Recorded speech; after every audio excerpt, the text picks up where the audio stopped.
Adding milk and egg can spoil your puff-puff recipe if you do not make use of these secret tips I'm going to be sharing in this video.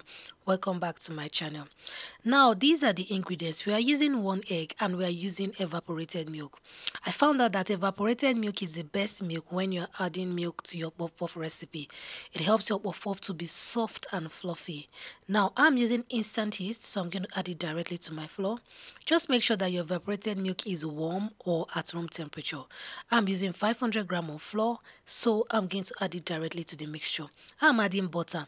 So many persons are not comfortable with adding butter or vegetable oil to their puff-puff recipe, but I realized that just adding 1 teaspoon or 1 tablespoon of butter to your puff-puff recipe goes a long way to improve the texture and the look of your puff-puff at the end of the day. So if you're not too sure, you can just add like 1 teaspoon of margarine or butter to your puff-puff recipe, and you will come back and thank me at the end of the day. Yes, butter plays a very significant role. One thing it does is that it gives your puff-puff a very finished look, as in your puff-puff will be looking very fluffy and shiny. You know, this shiny, this classic shine, or not a local shine. Then it helps your puff-puff to also be fluffy because it won't be feeling too dry like a normal puff-puff recipe that there is nothing to give it that fluffiness.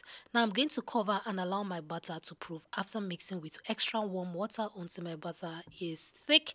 Make sure your butter is thick, not so light, while adding your warm water, because after proofing your butter is going to be lighter.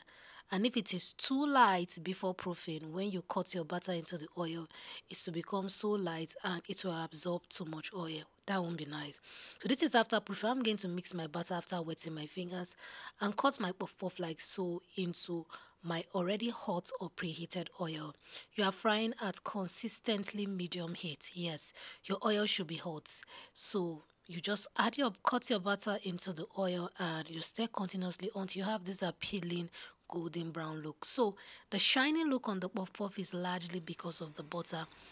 The evaporated milk helps the puff-puff to be very fluffy and tasty. Who wouldn't want a soft and fluffy puff-puff? Nobody wants a hard puff-puff recipe. The butter did not prevent the puff-puff from being chewy, so you can see the puff-puff came out looking so good and stretchy and yummy. And to me, it looks so beautiful and appealing, if you will permit me to use that word. I just topped up my puff-puff with evaporated milk. I didn't add evaporated milk to my mixture. I just added it to the top of my puff-puff recipe as finishing. Thank you so much for stopping by my channel. God bless you.